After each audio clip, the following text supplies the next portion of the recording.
আমরা যখন ছোটবেলায় স্টার জলসা দেখতাম তখন প্রত্যেকটা নাটকের মধ্যে একটা না একটা নেগেটিভ চরিত্র থাকতো, যেই নেগেটিভ চরিত্রকে দেখতেই ক্যামেরার সামনে আসা মাত্রই আমরা তাকে নিয়ে যে কোনো একটা মন্তব্য করে দিতাম এবং খারাপ বিহেভিয়ার একটা ব্যাপার স্যাপার থাকতো তাকে কেন্দ্র করেই। ঠিক তেমনই এখন বার্সেলোনার যেই এখন সিচুয়েশনটা, ওই সিচুয়েশনের এখন নেগেটিভ চরিত্র বা নেগেটিভ রোল, যেই নেগেটিভ রোলটা প্লে করতেছে তার নাম হচ্ছে মার্ক আন্দ্রে টার স্ট্রেগান। মার্ক আন্দ্রে টার স্টেগান এখন ওই রোলটা প্লে করতেছে, যে রোলটা আসলে আমরা বার্সেলোনা সাপোর্টাররা, আমরা যারা বার্সেলোনা সাপোর্ট করি তারা যদি এখন মার্ক আন্দ্রে টার স্টেগানের নামটাও শুনি, তাকে এখন আমরা নির্দ্বিধায় গালি দিতে কোনো ধরনের কোনো দ্বিধাবোধ করি না, কারণ সে এখন বার্সেলোনা সাপোর্টারদের যেই সম্মানের জায়গার মধ্যে থাকতো আগে, এই সম্মানের জায়গার মধ্যে এখন সে নাই।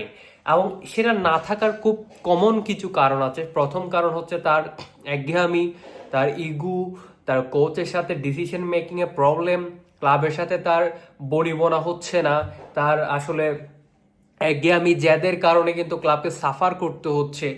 দিন শেষে আমরা যারা বার্সেলোনা সাপোর্টাররা আছি তারা তাকে পছন্দ করছি না তার আচরণের কারণে।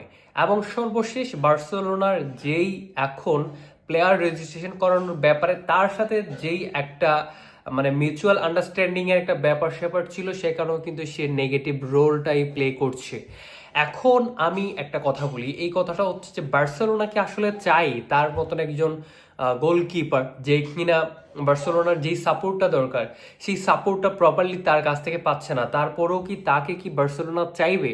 বা বার্সেলোনা বাদ দেখ, বা বার্সেলোনা ছাড়া আদার্স ক্লাব, যেই গোলকিপার থেকে প্রপার সাপোর্ট পাচ্ছে না, তাকে কি বার্সেলোনা বলেন বা আদার্স যেই কোনো ক্লাব বলেন, তাকে তো আসলে দলের মধ্যে কোনো প্রয়োজন মনে করে না। তাও সম্মানসূচকভাবে 2 থেকে 3 বছর তাকে দলে রাখার পরেও সে তারপরেও যদি ক্লাবটার সাথে মিসবিহেভ করে, তাহলে সেটা তো আসলে গ্রহণযোগ্যতার মধ্যে পড়ে না। আমরা আসলে বার্সেলোনা সাপোর্টাররা টের স্টেগানকে ওয়ার্ল্ড ক্লাসে রূপান্তর করেছি, সেটা আসলে টার স্টেগান আজকে বার্সেলোনার হয়ে খেলা এবং সে ওয়ার্ল্ড পারফরমেন্স করা এবং ওয়ার্ল্ড ক্লাস হিসেবে নিজের রূপটাকে ওয়ার্ল্ড স্টেজের মধ্যে ডোমিনেট করা, এটার সম্পূর্ণ ক্রেডিট কিন্তু বার্সেলোনার।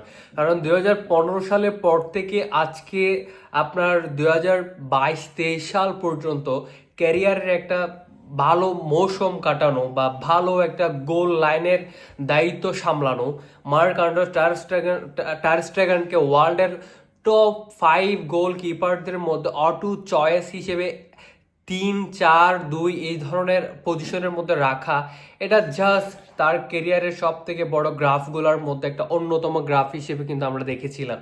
কিন্তু তার বর্তমানে 2-3 বছর তার যেই পারফরমেন্স, যেই ধরনের তার আচার আচরণ, এগুলো কিন্তু ক্লাবের সাথে যাচ্ছে না। তো যার কারণে তাকে আসলে সেল করে দেওয়ার একটা ব্যাপার স্যাপার চলেছিল ক্লাবের কাছ থেকে, কিন্তু সে সেখানে একঘেয়ামি করে এবং সে ক্লাবের ডিসিশনকে রেসপেক্ট না করে সে তার মতামতটাকে প্রাধান্য দিয়ে সে দলের মধ্যে নিজের জেদটাকে প্রাধান্য দিয়ে দলের মধ্যে একটা বিশৃঙ্খলা সৃষ্টি করেছে। এবং আমি যে কথাটা বলতে চাচ্ছি, তাহলে বার্সেলোনার ক্যাপ্টেন্সির দায়িত্বটা কার কাছে যাবে?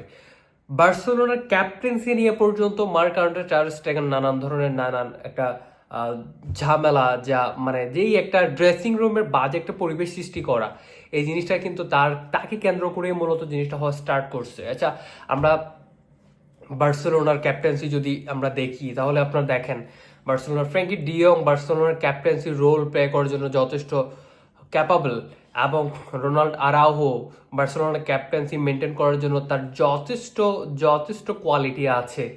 এবং যদি দুইজন ইয়ংস্টার খেলোয়াড়দেরকে যদি ক্যাপ্টেন্সি রেসপন্সিবিলিটি দেওয়া হয়, তাহলে সেই জায়গার মধ্যে প্যাদ্রি এবং গাভি দুইজনেই থাকবেন।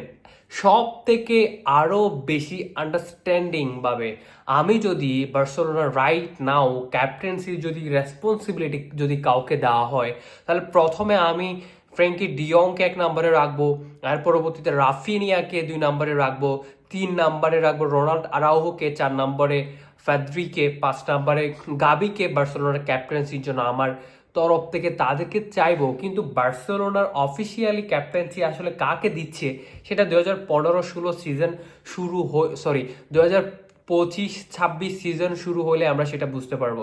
কিন্তু এখনো পর্যন্ত বার্সেলোনার যেই ক্যাপ্টেন্সির ব্যাপার স্যাপার বলেন বা ক্যাপ্টেন্সির যেই দায়িত্বটা এটা কিন্তু এখনো কনফার্ম করা হয় না সঠিকভাবে কার কাছে আসলে বার্সেলোনার ক্যাপ্টেন্সি যাচ্ছে।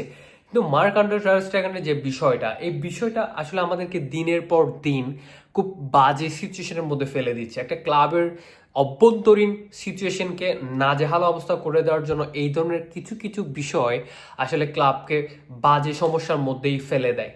আপনি একটা জিনিস দেখেন, এই জায়গার মধ্যে মার্ক আন্দ্রে টার স্টেগেন কিছুটা সেলফিশ ভাবেই তার কার্যক্রমটা করছে।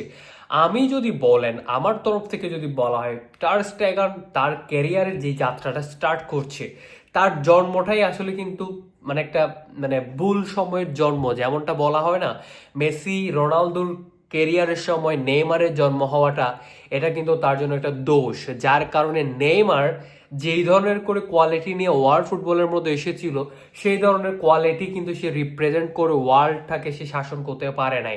ঠিক তেমনই যেই জায়গার মধ্যে ম্যানুয়াল নওয়ার জার্মানির one of the greatest goalkeeper, সে জায়গার মধ্যে টার স্টেগানকে জার্মানির 1 নম্বর গোলকিপার কখনো কেউ কল্পনা করবে না। খুব সম্ভবত 2026 বিশ্বকাপে হয়তো বা তাকে কল্পনা করা যেতেই পারে। তাহলেও সে জায়গার মধ্যে এত বছর পরে এসে ম্যানুয়াল নওয়ার, যেই কিনা মানে তার পিক টাইম তো আছেই, তার পিক টাইমের পরেও যেখানে আবার মার্ক আন্দ্রে টার স্টেগানের পিক টাইম থাকার পরেও সে ন্যাশনাল টিমের 1 নম্বর গোলকিপার হতে পারেনি শুধুমাত্র ম্যানুয়াল নওয়ারের কারণে। সে জায়গার মধ্যে সে 2026 ওয়ার্ল্ড কাপের মধ্যে 1 নম্বর গোলকিপার হিসেবে জার্মানের গোল লাইনের মধ্যে থাকার জন্য সে অবশ্যই চাইবে। সে জায়গার মধ্যে তার একটা স্বার্থের একটা ব্যাপার স্যাপার আছে, যার কারণে সে কিন্তু বার্সেলোনার সাথে এত বাজে সিচুয়েশন করে ফেলতেছে। অবশ্যই স্বার্থের খাতিরে কিন্তু এই যে বার্সেলোনার সাথে যেই ধরনের আচার ব্যবহার করছে, এটা কিন্তু বার্সেলোনাকে বড় ধরনের মাসুল গুনতে হচ্ছে।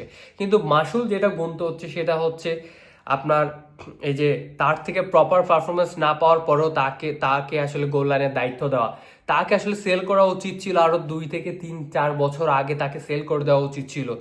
যদি ক্লদিও ব্রাভোর সাথে যে আচরণটা বার্সেলোনা করেছিল 12-13 সালের পরে, ক্লদিও ব্রাভোকে মুখের উপরেই সেল করে দিয়েছিল ম্যান সিটির কাছে, সেভাবে করে মার্ক আন্দ্রে টার স্টেগানকে আর্সেনাল বিট করেছিল, চেলসি বিট করেছিল, এর পরবর্তীতে আপনার অ্যাস্টন ভিলা বিট করেছিল মার্ক আন্দ্রে টার স্টেগানের জন্য, তখন তাকে বেঁচে দেওয়া উচিত ছিল। তার পরবর্তীতে আরো একটা গোলকিপার যদি বা এই যে আপনার নেদারল্যান্ডসের যে গোলকিপার, সেকেন্ড গোলকিপার বার্সেলোনার হয়ে খেলতো, বার্সেলোনা 2 নম্বর গোলকিপার হিসেবে খেলতো, তাকে 1 নম্বর গোলকিপার হিসেবে চান্স দেওয়া উচিত ছিল। তো সেই জায়গার মধ্যে বার্সেলোনা বড় ভুলটা করে ফেলেছে এবং যার মাসুল আজকের দিনে এসে বার্সেলোনাকে গুনতে হচ্ছে। তো এটা আসলে বড় বিষয়। আমরা সাফার করতেছি মার্ক আন্দ্রে টার স্টেগানের বিহেভিয়ারের কারণে। জোয়ান গার্সিয়া, সে কিন্তু বার্সেলোনার 2025-26 সিজনে 1 নম্বর গোলকিপার হিসেবে গোল লাইনের মধ্যে থাকবে, কারণ তার মতন একজন কোয়ালিটিফুল, স্কিলফুল এবং ক্যাপাবল খেলোয়াড় সে যদি গোল লাইনের মধ্যে না থাকে, তারপরেও যদি টার স্টেগানকে গোল লাইনের মধ্যে দেওয়া হয়, তাহলে তার প্রতি সেটা অবিচার হবে। এবং সে খুব করেই চাইবে যে সে প্রথম সিজনেই বার্সেলোনার হয়ে নিজের পরিচয়টা মেলে ধরতে। অবশ্যই সেটা সে চাইবে, কারণ সে সেটা করার জন্য বার্সেলোনার মধ্যে এসেছে।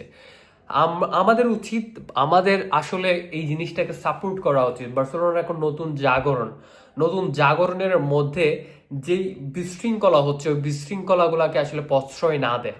বার্সেলোনার ক্যাপ্টেন্সির দায়িত্ব পালন করার জন্য কিন্তু আপনার এই যে ফ্র্যাঙ্কি ডিয়ং, রাফিনিয়া, পেদ্রি, গাভি, রোনাল্ড আরাহো, তারা আছে। তারা থাকার পরেও স্ট্যাচু অফ লিবার্টি, আইফেল টাওয়ারের মতন, টুইন টাওয়ারের মতন কোনো একজনকে, যেই কিনা কোনো দায়িত্ব নাই, রেসপন্সিবিলিটি নাই, গোল লাইনের মধ্যে দাঁড়িয়ে থেকে গোল উপভোগ করা, শুধুমাত্র তাকে একটা দায়িত্ব দিয়ে বসে থাকা, এই ধরনের আসলে কোনো খেলোয়াড়কে বার্সেলোনা এই মুহূর্তে ক্যাপ্টেন হিসেবে চাচ্ছে না। যত দ্রুত সম্ভব তাকে আসলে বার্সেলোনার থেকে সেল করে দেওয়া উচিত, এবং এটা আমার মনে হচ্ছে। কারণ বার্সেলোনার এই মুহূর্তে যেই নতুন জার্নিটা স্টার্ট হচ্ছে, এই স্টার্টিং মধ্যে বার্সেলোনার নবাগত একটা নতুন প্রজেক্ট, এই প্রজেক্টের মধ্যে বার্সেলোনা সবকিছু ফ্রেশ, এবং 25-26 সিজনের মধ্যে বার্সেলোনা ফ্রেশ ভাবেই আগাচ্ছে, এবং সেটার জন্য আমরা ওয়েট করে আছি। সেখানে আমরা অবশ্যই চাইবো না যে বার্সেলোনা এমন কোনো খেলোয়াড়ের জন্য সাফার করুক যে কিনা বার্সেলোনাকে ইতিমধ্যে সাফারিং এর মধ্যে রেখেছে। সেটার জন্য ওয়েট করে আছি, দেখা যাক শেষ পর্যন্ত গন্তব্য কোথায় গিয়ে দাঁড়াচ্ছে।